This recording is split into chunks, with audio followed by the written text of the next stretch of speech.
Welcome to the Net Profit Podcast with Ryan Kibler, your net profit CFO, helping business owners like you grow their net profit one episode at a time. And now your host, Ryan Kibler. Hello, and welcome to another episode of the Net Profit Podcast. I am your host, Ryan Kibler, the Net Profit CFO. Today, I've got a very good friend with me, Stacey Brown Randall. Stacey really focuses on and helps businesses get more of their ideal referrals. I am really excited for today's conversation. Stacey has been doing this for a while, and I am really intrigued by her methods, and we are going to learn a lot today. So, Stacey, thank you for taking the time and joining the show. Well, thank you so much, Ryan, for having me. I'm excited to be here. When you said I've been doing this for a really long time, I'm like, oh gosh, if he says the actual number of years, he's going to age me quite quickly. So no, I wouldn't throw that out there, but I do want to give you an opportunity. I mean, share with my audience, how did you get into referrals? How did you get to where you are today? And kind of tell us a little bit about your journey.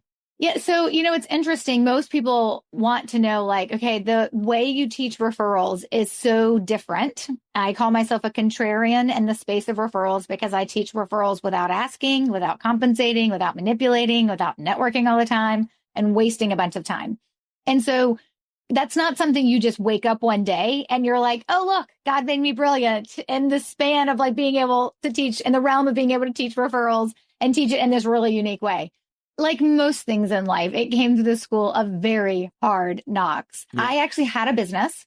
It was an HR, human resource consulting firm. And if you looked at my business from the outside in, you'd be like, wow, she's got KPMG and BDO and Ally Bank and Coca-Cola Consolidated Bottling, all these big name companies as her clients. You would assume that the business was doing well. Unfortunately, the business didn't make it. It made it just past 4 years. It did not make it to that elusive 5-year mark. I think there's some statistic that's 82% of all small businesses will fail before they hit 5 years. Yep. That's me. I'm in that club. I'm in the 82%. I have a business failure badge. I had it made and being a member of the business failure club. And so I had to go back and get a job. And my business did well, but I worked incredibly hard for every client I did land. And it was always about being at the right place at the right time from a networking perspective, which, Ryan, you and I both know being at the right place at the right time just means you're in all the places all the time. Yep. That's how that actually works out to your advantage. And I have 3 kids, and that's kind of exhausting and not a great way to have balance in your life. And so when that business failed, I had to go get a job. I had to go back to corporate America. I was like, oh my gosh, I have to put heels on again. This is terrible. And I was probably in corporate America about 15, 16 months, but I knew from the day I sat in the lobby of one of my interviews, I was like, I got to get out of here. I know I got to be here, but I eventually got to figure out how to get out of here. And while in corporate America, I became certified as a productivity coach. And I kind of knew that would be my exit strategy. So 15 months later, I exited. I decided to start another business. And the big thing I paid attention to is, why are others successful and I wasn't? One of the things I dug into was how I was generating my clients. And they really did come because I was networking and I sat on boards with people, or I was at this event with this person, or I was in this association with this person. And I was like, that's not sustainable, right? When I started my second business, we had 2 kids at that point and they were getting older, and then eventually we would bring on a third. And so that wasn't sustainable. And I was like, why can't I get referrals? All these other people are getting them. Why can't I get them? I realized my first business, I got that many referrals, none, zero. And so I was like, clearly I don't know how to do it then, because I never got one in 4 years. And then I'm like everybody else.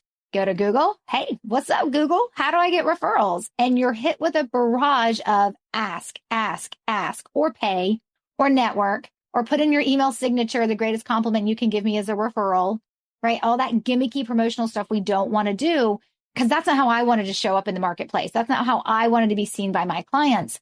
And so when I started my productivity and business coaching practice, I was like, I don't know what to do to get referrals. I just know I don't want to do any of that stuff. And I threw a bunch of spaghetti on the wall, and some of it stuck and some of it worked, and it worked really well.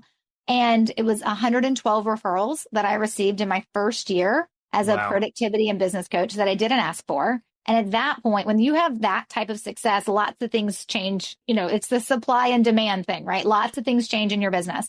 I was raising my rates. I was changing when I would work with clients. I used to go to them, then I could make them come to me. I got office space, like everything shifted after that first year. And my clients were like, hey, thanks for teaching us how to tame our inbox. Love that. But I really want to learn how you're growing. And I was like, oh, I'm getting referrals. And they're like, great, teach me. And you're in that moment, you're like, well, wait, what am I doing? Like, and then I had to reverse engineer the processes of what I was doing. And I was paying attention to how I would see things land on people. And at that point, I was like, okay, this is basically what I'm doing. And I started teaching it in my one-on-one coaching sessions. And I did that for a couple of years. And then I started teaching it in workshops, like 20 people, 30 people, 50 people in a room for a whole day. And then I would teach it. And when people started having as much success as I was having, and in lots of cases more, I was like, okay, this isn't based on my industry as a coach. This isn't based on my personality of being extremely extroverted. This isn't based on anything else other than the fact that I have figured out how people can generate referrals in a way that feels good and they don't have to do any of the stuff they don't want to do.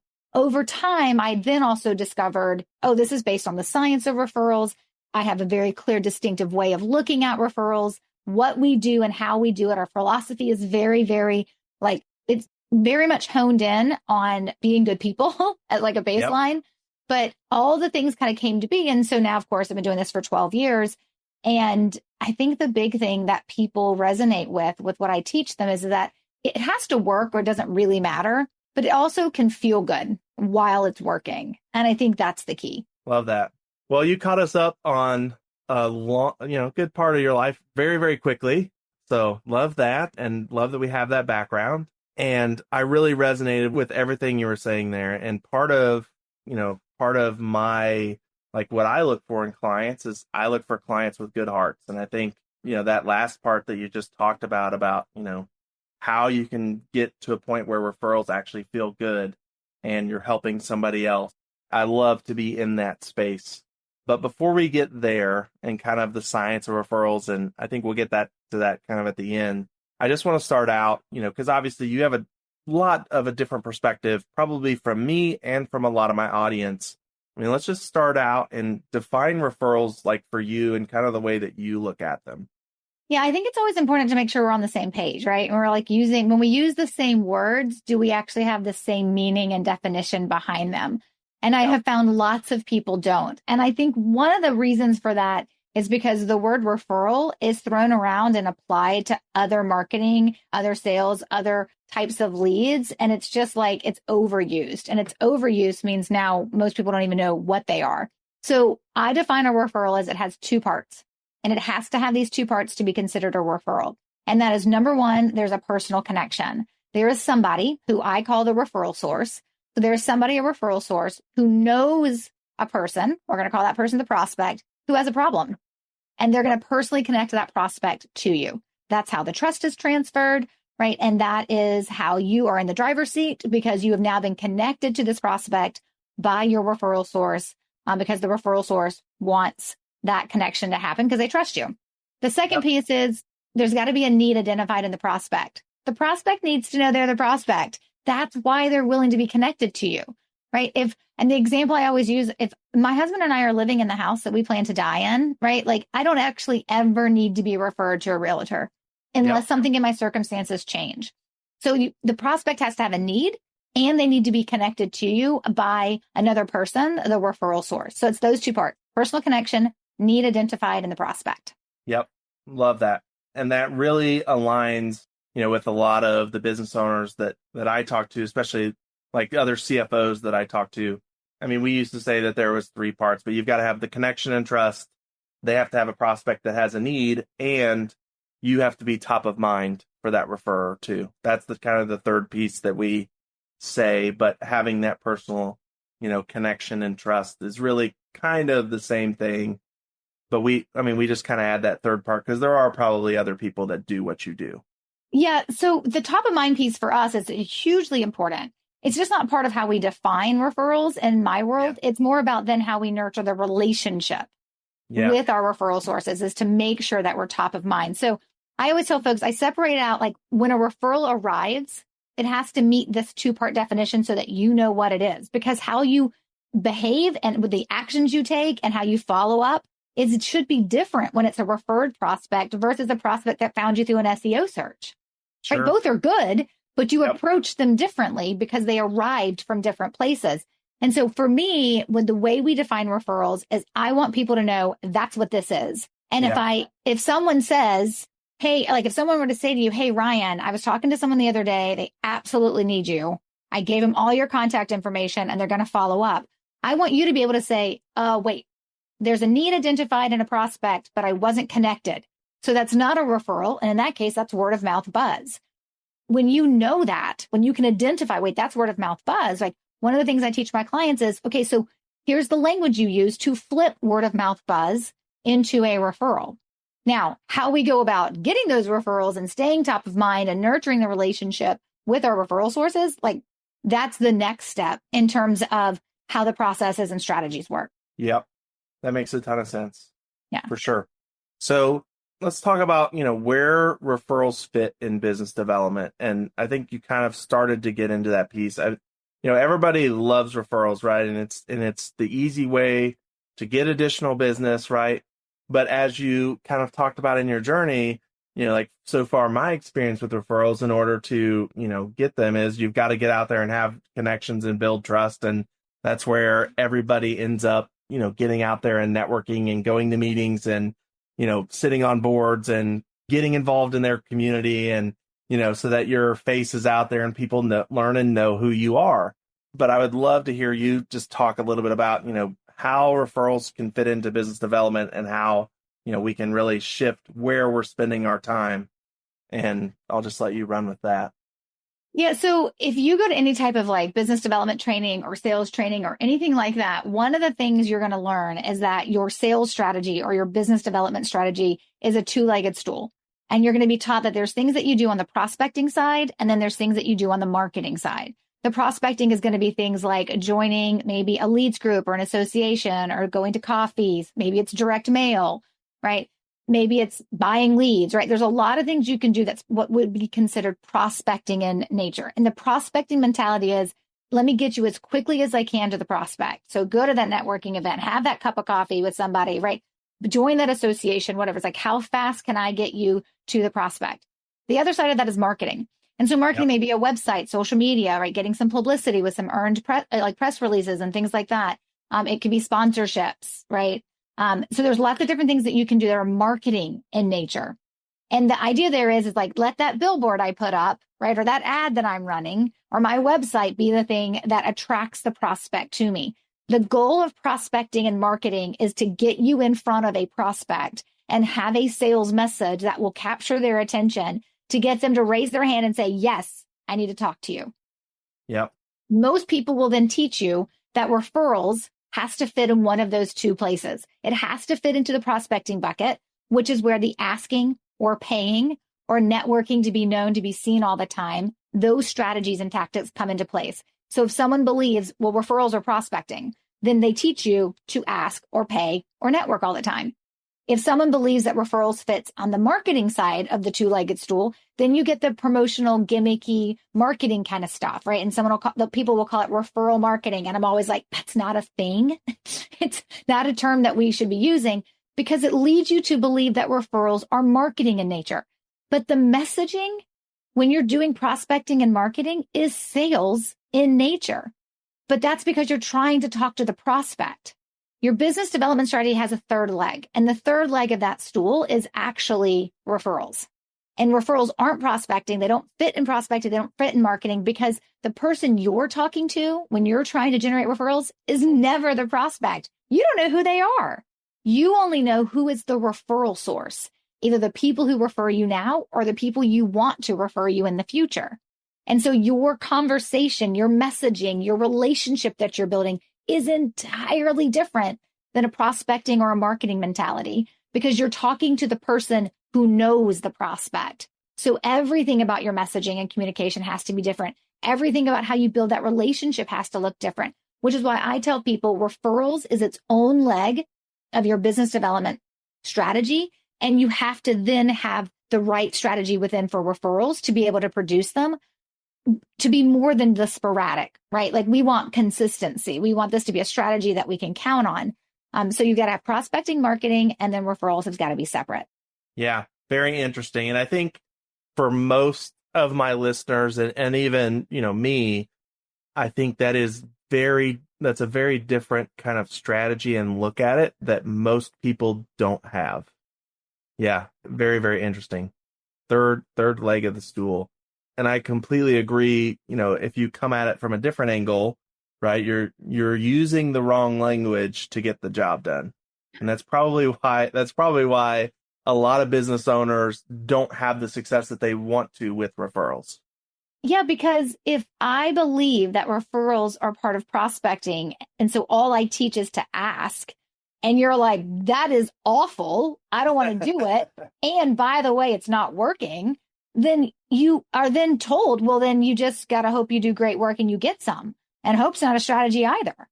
Like, it's so many times when I talk to folks, I'm always like, do you think you do amazing work? Like, not perfect work. No one's perfect. But do you think that you are a valuable resource to your clients? And like 10 times out of 10, a business owner is going to raise their hand and be like, yes, I think I do great work, not perfect work, but I do great work and I'm valuable. My clients appreciate me. And then I say, so you do awesome work. Are you also drowning in referrals? Like, so many referrals, you don't know what to do with yourself.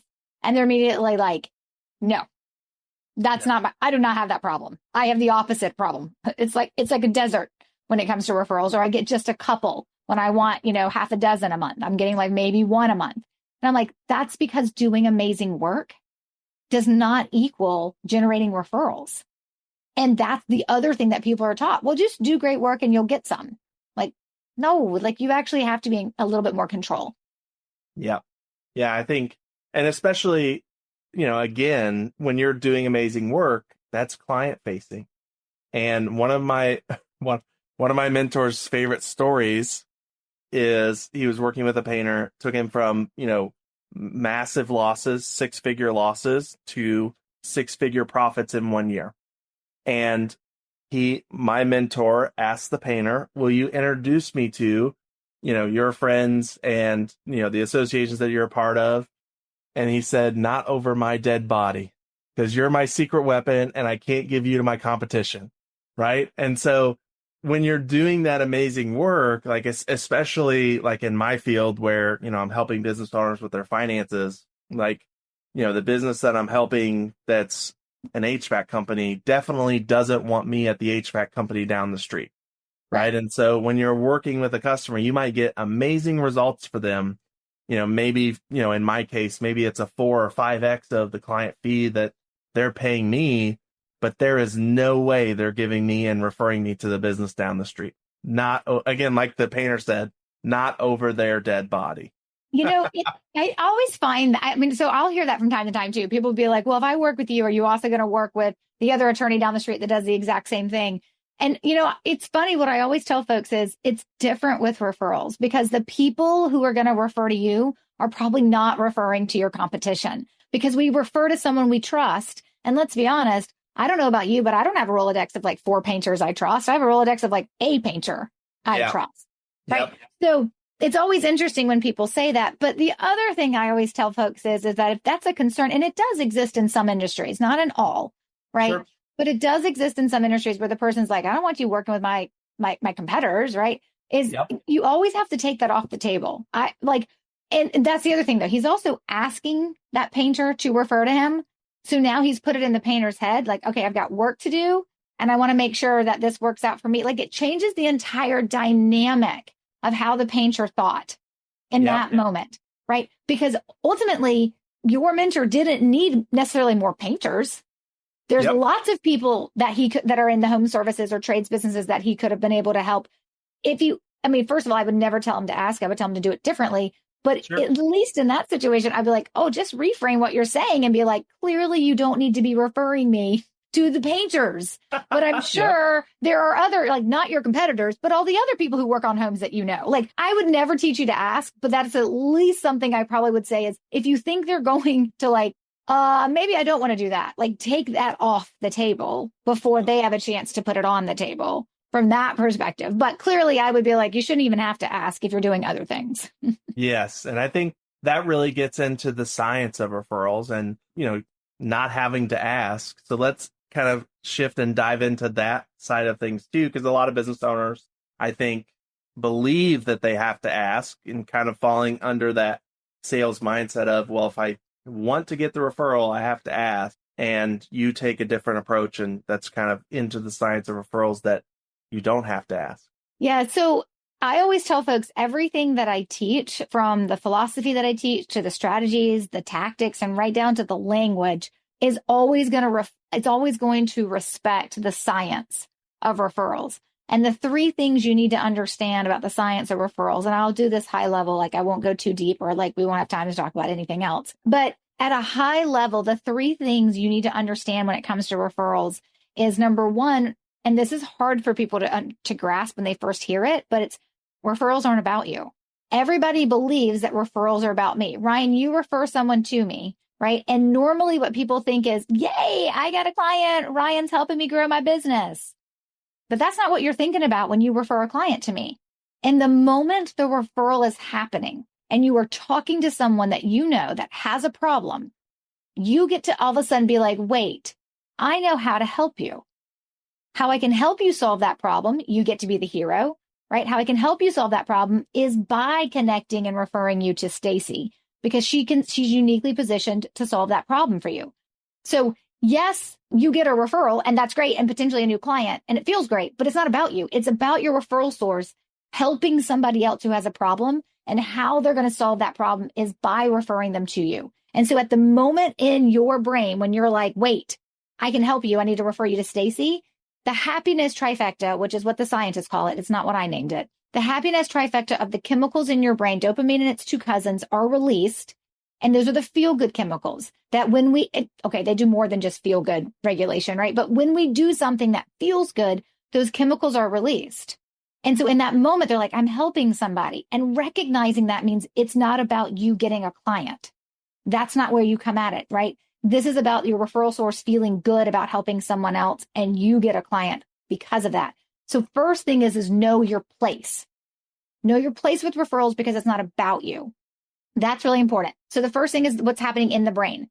So brain science. The second thing that's happening with science of referrals is what most people know, which is the psychology of trust, right? The psychology of trust comes into play because there's a reputation on the line. I'm putting my reputation on the line anytime I refer someone to you, right? And so obviously that psychology of trust. And then when I refer someone to you, they are borrowing my trust and applying it to you, which makes usually a referral easier and quicker to close and less price sensitive.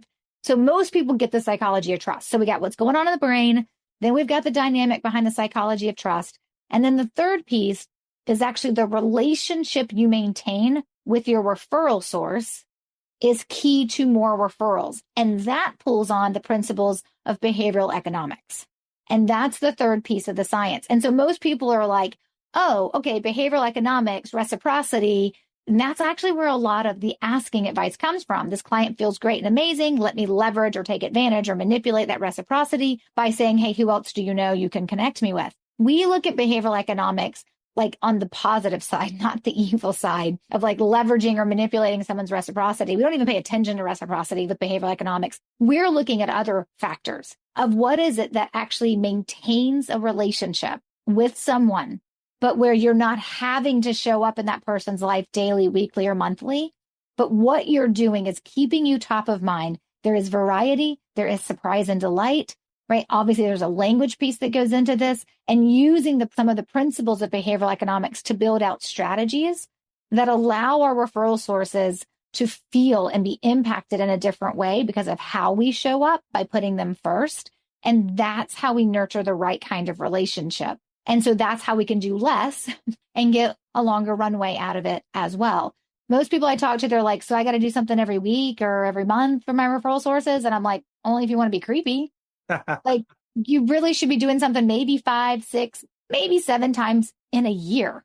So in some cases, it's not even every other month, but it could be. But it's the what you do matters. It's the what you say, right? And so there's a whole framework that I teach my clients of how we take behavioral economics and we build out a plan of how you're going to do outreach of what this will look like. And most people are like, I never would have thought about that, because it's not about, most people think when I say the relationship you have with your referral sources is important, and where their minds instantly go is, oh, they have to know how amazing I am.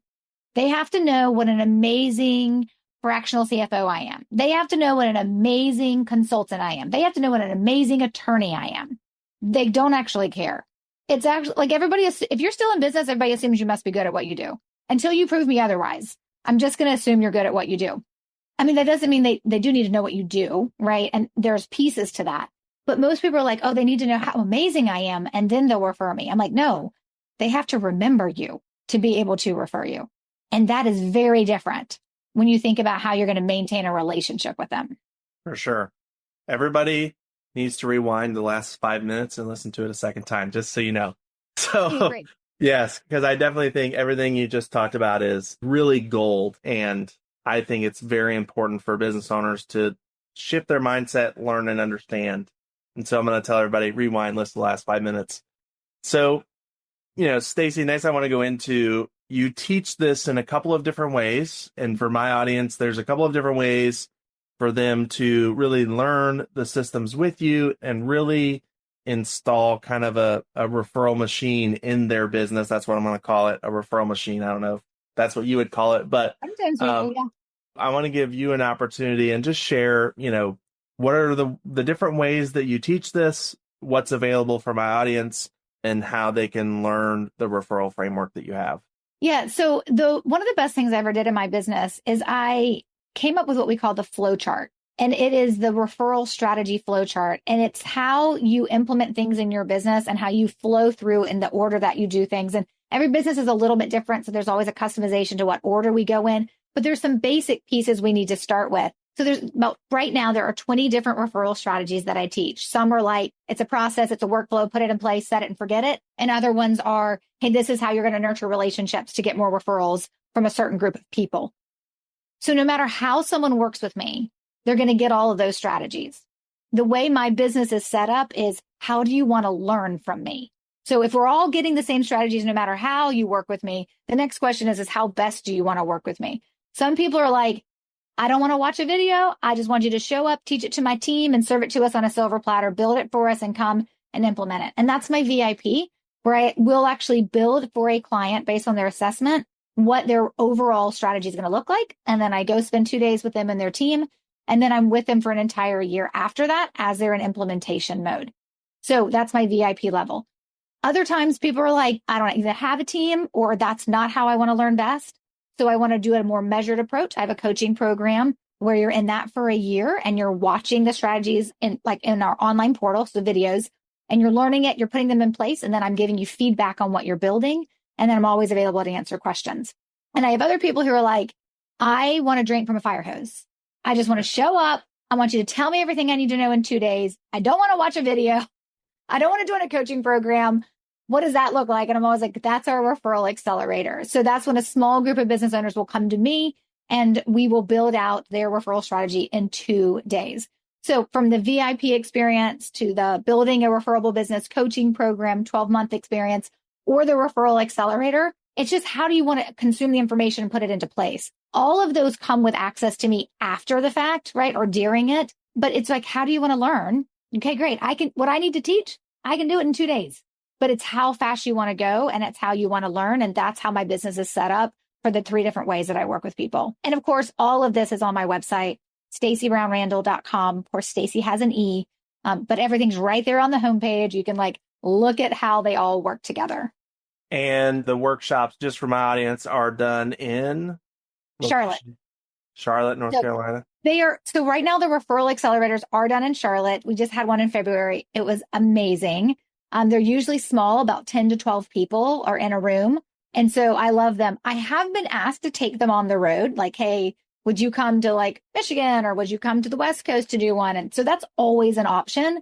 But right now people come to me in Charlotte. Got it. Very cool. And you did mention your website already. I know you also have a podcast. Best places for my audience to find you, connect with you beyond the website would be? Yeah. So the podcast, since they already are a podcast listener, they can cue me up as well. It's Roadmap to Referrals, wherever you listen to podcasts. Of course, on the social media channels, you can find me at Stacey Brown Randall. LinkedIn, Instagram are my 2 favorite, but also Facebook as well. Very nice. Stacey, thank you so much for taking the time and coming on the show.